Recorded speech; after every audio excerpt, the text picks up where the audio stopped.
Chain స్నాచర్లు రెచ్చిపోయారు.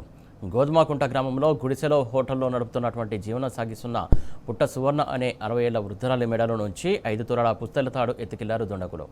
Recce నిర్వహించి రాత్రిలు ఒంటరిగా ఉన్న మహిళను టార్గెట్ చేసి చైన్ స్నాచింగ్ చేసినట్టు తెలుస్తోంది.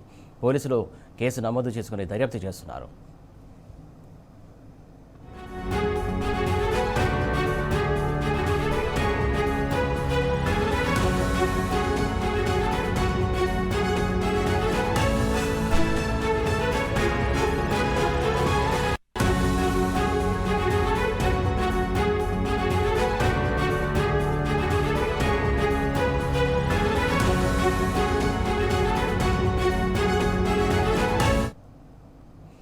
మేడ్చల్ జిల్లా కీసర పిఎస్ పరిధిలో చైన్ స్నాచర్లు రెచ్చిపోయారు. గోధుమకుంట గ్రామంలో గుడిసెలో హోటల్ నడుపుతూ జీవనం సాగిస్తున్న పుట్ట సువర్ణ అనే 60 ఏళ్ల వృద్ధురాలి మెడలో నుంచి 5 తులాల పుస్తల తాడు ఎత్తుకెళ్లారు దుండగులు.